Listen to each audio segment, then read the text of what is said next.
ආයුබෝවන් ඔයාලා හැමදෙනාටම ලිපේ හදන චොක්ලට් කේක් එක මම ඔයාලට කියලා දුන්නනේ. ඉතින් මේ වීඩියෝ එකට ඔයාලගෙන් ගොඩාක් හොඳ ප්‍රතිචාර ලැබුණා. ගොඩාක් ස්තුතියි.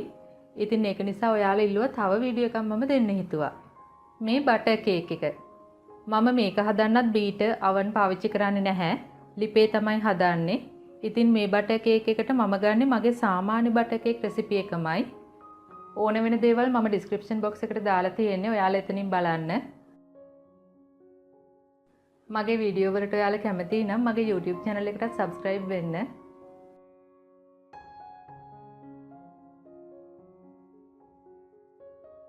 ඔයාලා දැනටමත් subscribe වුණේ නැත්නම් පහළ තියෙන රතු පාට subscribe button එක click කරලා ඒ ළඟම තියෙන පුංචි සීනුවත් click කරන්න. මගේ වීඩියෝ එකට like එකක් දාලා යාළුවොත් එක්ක share කරන්නත් අමතක කරන්න එපා. බටර් කේක් එක හදන්න අපිට මෙන්න මේ දේවල් තමයි ඕන වෙන්නේ. කේක් පිටි ග්‍රෑම් 250යි. කේක් පිටි හදන විදිය මම ඔයාලට කියලා දීලා තියෙනවා. ඒ link එකත් මම description box එකට දාන්නම්. ඔයාලා එතනින් බලන්න. ඔයාලට කේක් පිටි හොයාගන්නම නැත්නම් පාන් පිටි ගත්තට කමක් නැහැ. සීනි ග්‍රෑම් 250යි. මේ විදිහට පිටි වගේ වෙන්න blend කරලා ගන්න. එතකොට ඔයාලට මේක හදන්න ලේසි. බටර් ග්‍රෑම් 250යි. ඒක කාමර උෂ්ණත්වයේ තියෙන්න ඕන. බේකින් පවුඩර් තේ හැඳි 2යි. එලකිරි මේස හැඳි 4යි. ලුණු තේ හැඳි කාලයි. බිත්තර 4යි. වැනිලා තේ හැඳි 2යි. මම දැන් මුලින්ම කරන්නේ පිටි වලට බේකින් පවුඩර් එකතු කරනවා. දැන් ඔයාලා මේ වගේ බෝල් එකකට බටර්,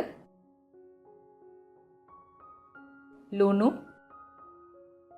සීනි දාලා හොඳට විස්ක් කරගන්න. මේක ක්‍රීම් එකක් වගේ වෙන්න ඕන. හොඳටම ක්‍රීම් වෙනතුරු මේ වගේ හොඳට කවලම් කරගන්න.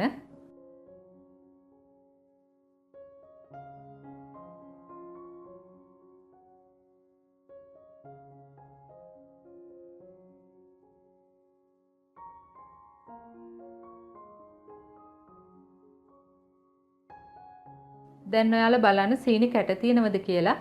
එහෙම සීනි කැට නැත්නම් අපේ මිශ්‍රණය හරි. දැන් මම කරන්නේ වරකට බිත්තර 2 ගානේ මේ විදිහට එකතු කරනවා. ක්‍රීම් වගේ වෙනතුරු හොඳට ඔයාලා මේක විස්ක් කර ගන්න ඕන.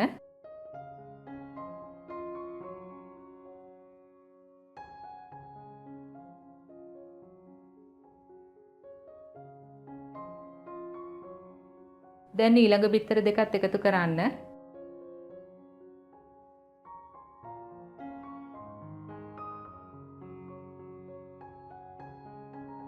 මම මේ එකතු කරන්නේ වැනිලා.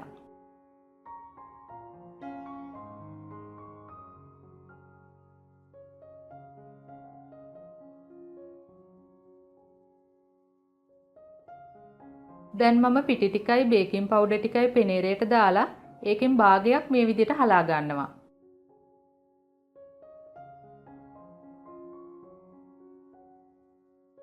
දැන් ඔයාලා මේ විදිහට හොඳට මේක ෆෝල්ඩ් කරගන්න. ඔයාලා මේක ගොඩාක් කවලම් කරන්න එපා. මේ වගේ හිමින් ෆෝල්ඩ් කරගත්තාම ඇති.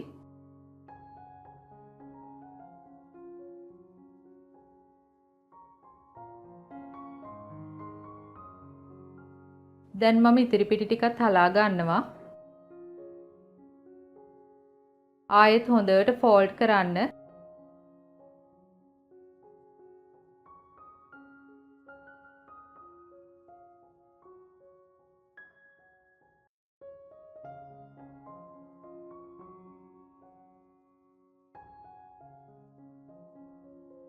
හොඳටම ෆෝල්ඩ් වුණාට පස්සේ එලකිරි මේස හැඳි 2ක් විතර එකතු කරන්න.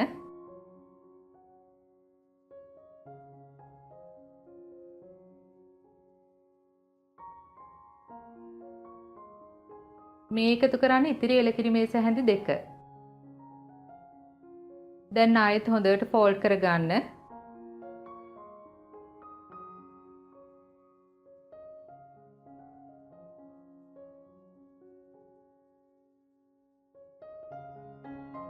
දැන් අපේ කේක් මිශ්‍රණය හරි. මේ තියෙන අඟල් 8ක රවුම් බේකින් ට්‍රේ එක මම මේ වගේ පාච්මන්ට් කොලයක් එලලා උඩ බටර් ගාලා පිටි ඉහළ තියෙන්නේ. ට්‍රේ එක වටේටත් හොඳට බටර් ගාලා පිටි ඉහළ තමයි තියෙන්නේ. දැන් ඔයාලා කේක් බැටර් එක මේ වගේ බේකින් ට්‍රේ එකට දාගන්න.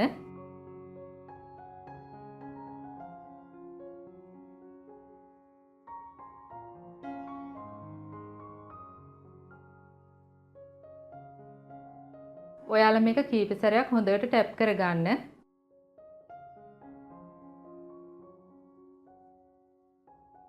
දැන් අපි කේක් එක හදන්න මේ වගේ ලිපේ තියන්න පුළුවන් ගැඹුරු භාජනයක් ගන්න ඕන.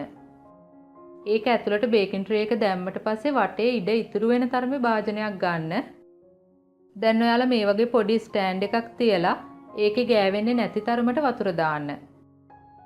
අපි දැන් බේකින් ට්‍රේ එක උඩින් තියුවම ඒකේ යට වතුර ගෑවෙන්නේ නැති තරමට තමයි මේකේ වතුර තියෙන්න ඕන. දැන් අපි මේ වතුර ටික ලිපේ තියමු. බලන්න මේක දැන් හොඳටම උණු වෙනවා. දැන් මම ලිපේ ගින්දර හොඳටම අඩු කරනවා. එතකොට ඔයාලට පේනවනේ හිමින් බුබුලු දාන තරමට එනවා. දැන් අපේ කේක් ට්‍රේ එක හරි මැදින් තියන්න. දැන් බලන්න බේකින් ට්‍රේ එක තියුවට පස්සේ වටේ මේ වගේ ඉඩකඩ ඉතුරු වෙලා තියෙනවා. මේ විදිහට තමයි තියෙන්න ඕන. දැන් ඔයාලා පියන වහලා අඩු ගින්දරේ මේක හොඳට තැම්බෙන්න තියන්න. විනාඩි 30-40ක් තැඹුණාම ඇති. වතුර තියෙනවද කියලා ඔයාලා නිතරම බලන්න. වතුර මදි නම් දාගන්න. ඔයාලට ඕන නම් මේ කේක් එක ස්ටීමර් එකේ හදා ගන්නත් පුළුවන්. දැන් ඔයාලට පේනවනේ මේ පියන ජල වාෂ්ප ගොඩාක් තියෙනවා. ඒව ඔයාලා කේක් එකට වැටෙන්නේ නැති වෙන මේ වගේ උස්සලා ගන්න. දැන් අපි ටූත් පික් එකක් දාලා බලමු. ටූත් පික් එක යටටම දාන්න. දැන් කේක් එක හරි. දැන් ඔයාලා බේකින් ට්‍රේ එකේ වටේ පිස දාලා මේ විදිහට හොඳට නිවෙන්න තියන්න. හොඳටම නිවෙන්න කලින් මම මේ වගේ කූලින් රැක් එකකට මාරු කරගන්නවා. දැන් මම ඔයාලට කපලා පෙන්නන්නම් ඇතුළ කොහොමද කියලා.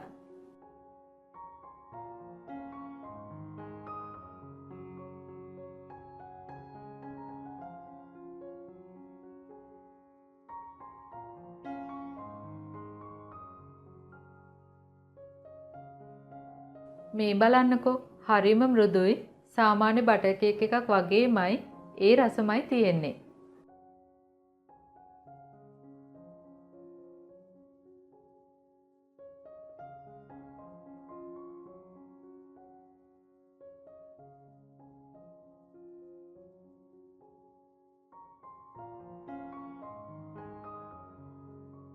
ඉතින් ඔයාලත් මේ කේක් එක හදලා බලන්නකෝ. මේ සම්බන්ධයෙන් ඔයාලට අදහස් යෝජනා තියෙනවා නම් පහලින් කමෙන්ට් එකක් දාන්න.